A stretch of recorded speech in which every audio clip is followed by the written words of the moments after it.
Straight ahead on WBKB, the Talking is Teaching initiative comes to Michigan. Plus, an election audit nets a few more votes for Donald Trump and a reminder about winter recreational safety. You're watching Thunder Bay News Network. WBKB News at 6 starts now. This is WBKB News at 6. An in-depth look at news, weather, and sports. From hard-hitting news stories to local events, we're there with coverage you can count on. You're watching WBKB News at 6. Good evening and thank you for joining us. I'm Sherry Stewart. And I'm Tyler Cruz. Over the weekend, Congress coupled a pandemic relief package with their bill to fund the government for the next year. The relief bill included a one-time payment of $600 along with federal unemployment benefits of $300 for 11 weeks. Also at the state level this weekend, Michigan has passed their own form of a relief bill. Drafted by Senate Republicans and passed with bipartisan support, including Governor Whitmer, the bill will give $465 million of relief to Michiganders, along with relief for small businesses who have struggled or closed during the pandemic. Senator Jim Stamas, who represents Alpena in Michigan's 36th district, sponsored the bill in the state legislature. He says $45 million will be allocated to workers who have been impacted by the pandemic. Workers would be able to collect up to an additional $325 a week for 5 weeks. Alpena Chamber of Commerce President Ben Dietrich explains how these employee benefits can help local business. I think it would help our small businesses greatly. Anything at this point can be a big benefit to them, especially our smaller businesses that need these types of grants. About $60 million will go to small business by a grant system. Businesses will be able to collect up to $20,000 each. Dietrich spoke on how this would impact the local economy. Keeping the employees afloat so that they can still stay with their businesses and supporting them that way, it would be, in the long term, it would be a positive for the employees and the businesses. In total, the bill outlined $465 million of spending. $55 million go to small businesses, while $45 million are going to workers and $51 million to vaccine distribution statewide. Well, the state's bill will also give over $200 million to extend unemployment benefits for another 6 weeks. More election news out of Michigan today. A hand-tallied audit of the November 3rd election in Antrim County resulted in a net gain of 12 votes for President Trump. Commenting on the results, Secretary of State Jocelyn Benson said, "With these final numbers, we again have conclusive proof of the safety, security, and accuracy of the election results in Antrim." Well, Alpena Public Schools Board of Education is meeting tonight to discuss their future plans after the Michigan Department of Health cleared a return to face-to-face learning in high school. The board's virtual meeting started at 5:30 p.m. Monday. Superintendent David Rabideau said that the goal is to return to in-person learning as soon as possible, but expects the board to make a decision following the public's comments tonight. Rabideau says, as always, student safety is a main priority. Well, plans for the renovation of a few Alpena public schools is getting that much closer to a green light. The committee overseeing the district's bond-funded renovations has reviewed the design budget for Ella White Elementary School. According to Alpena Schools administrators, they are hoping to get the ball rolling on all major projects very soon. For Ella White, we've got just a couple more steps because that is a much larger project than each of the other projects. So we just have some finalization of the internal plans, drawings, blueprints, that sort of thing.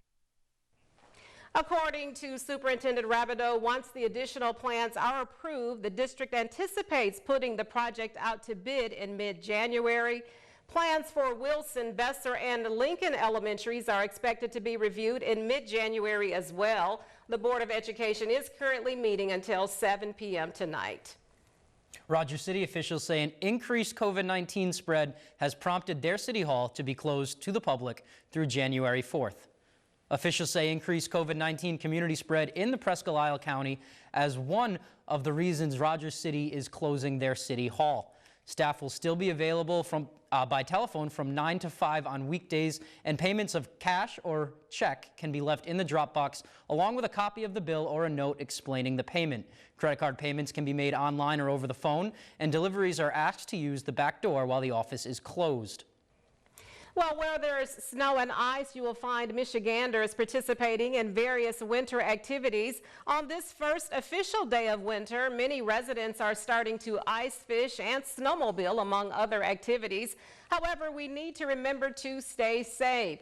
The Michigan Department of Natural Resources wants to remind residents of a few tips to stay safe this winter. They suggest wearing light layers that can be easily added or removed. It is possible to overheat even during the winter. And carry the right equipment like flashlights, rope, and ice picks or claws. Make sure to stay hydrated and have a buddy with you. Also inform others of where you'll be and have some form of communication that receives service in remote areas. The DNR also wants to stress to residents if they feel sick to please stay home. For more tips and information about licenses and safety certifications, you can visit michigan.gov/snowmobiling. Well, I sure would like to safely try snowmobiling for the first time this winter. That looks fun. The National Talking is Teaching campaign comes to Michigan and is working with the Alpena, Montmorency, Alcona Educational Service District. The goal is to target birth to age 5 for early childhood development. The Talking is Teaching initiative increases awareness and sparks positive change in parents and communities. It boosts early brain development and language. AMA Great Start Collaborative Coordinator Angie Bruning says there are 3 components to motivate behavior change. One is through the Community Foundation, United Way, and other early childhood partners who display posters to help parents with development in their children. Bruning says they also have workshops where they do other things in addition to talking. So singing is a part of it too, not just talking. And so maybe it's singing, you know, sometimes these songs are lost on younger generations, but This Little Piggy and songs like that, really, it's what in science is called serve and return. Talking is Teaching participant Kayla Malaport says she's attended classes and found the ideas caregivers and parents provided informative and helpful. They had different ideas of how to talk to your kids and how to read to them, which is really fun and helpful. I have one son and he is 20 months old and he is talking up a storm now. Kayla says she appreciates the program because, as a new parent, collaborating with others and gaining new insight has been very helpful for her. January 19th will be the next opportunity for a Talking is Teaching workshop. For more information, you can visit facebook.com/AMA Great Start for Kids. Very nice. Yeah. Well, many Alpena churches are proceeding with their new normal for Christmas Eve service. The First Congregational United Church actually records their Christmas Eve service tonight. The plan is in line with their strategy for keeping congregants safe. The church's weekly services have been online only for several months. Reverend Dr. H. Robert K. says people will be able to watch the service as early as Thursday morning. The words we've been using is a traditional candlelight service in a non-traditional manner.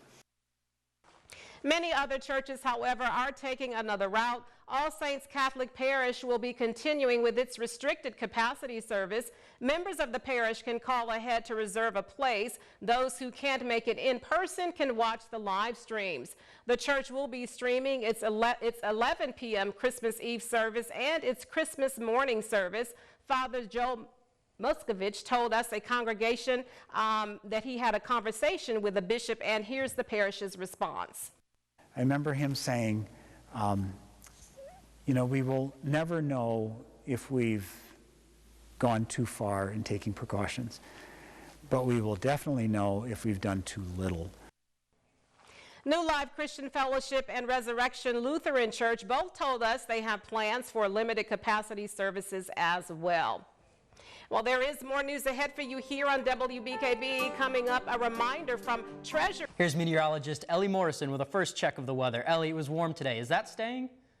So Tyler, a bit of a dip in temperatures for tomorrow. Another surge of warm air on Wednesday. That comes at a price, though. More on that coming up in full weather in a few minutes. But in the meantime, we are seeing some snow showers over parts of northeast Michigan, heaviest to the west of Alpena. We have a batch of just some slightly heavier snow showers moving through the junction of where Montmorency, Alpena, Oscoda, and Alcona counties meet. So right at the intersection of those 4 counties, now heading into southwestern Alpena County, we are seeing a little bit of some heavier snow. This is pretty transient, pretty brief. And also, we are seeing some snow showers affecting eastern parts of Ogama County into western parts of Iosco County. With these snow showers, visibility is being reduced in some places. 1.5 miles in Atlanta, 1.75 miles in West Branch. So if you are driving underneath one of these snow showers, definitely allow extra time, go slow, and have some extra space ahead of you. Most of these snow showers are off to our west, but again, still a few snow showers drifting into northeast Michigan. That's going to dissipate after midnight. Then we'll see cloudy skies tonight, some breaks of sunshine tomorrow, an incoming storm system for Wednesday, bringing just about everything: rain, snow on Thursday, and wind as well. More on that coming up later in the newscast. Thanks for that, Ellie. I can't wait. In preparation for the 2021 income tax filing season, the Michigan Department of Treasury is asking taxpayers to take a couple of actions to ensure returns are processed promptly. Taxpayers are encouraged to begin gathering tax-related documents and updating their home addresses with current and previous employers so W-2s and other financial documents can be mailed to the correct address. Treasury says incorrect addresses typically lead to information being mailed to the wrong location and could cause delays when filing tax returns. Beginning in January 2021, forms and instructions may be downloaded at michigan.gov/taxes. Tax season begins in late January. That time already. Yeah.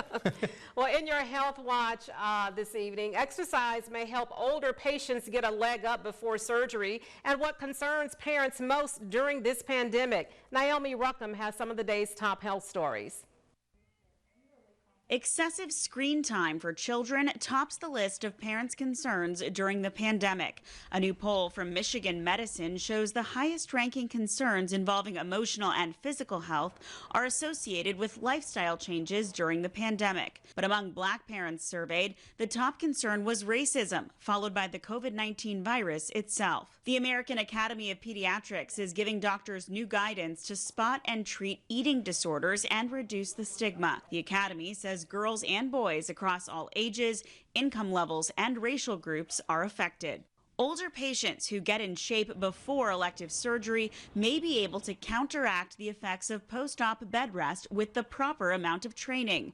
Researchers at the University of Birmingham found short-term prehabilitation strength exercises did not adequately prevent muscle loss. Instead, they recommend longer-term strength training to protect older muscle, as well as aerobic exercise and a protein-rich diet. Those are some of the day's top health stories. Naomi Ruckham, CBS News, New York. Well, coming up on WBKB News, Ellie Morrison is next with your 7-day forecast plus the photo of the day. Stay tuned. Or interesting sites you see that you'd like to send us, email it along with a short description to news@WBKB11.com. Oh, to just be a deer frolicking in the snow. Sports is coming up next, but first, Jake Vanderbrook is in with a preview. Jake? Hey, Tyler, coming up next in sports, we'll reveal the Trophy of the Year winner. You don't want to miss that. Plus, an Oscoda senior will be wrestling in a different state come 2021.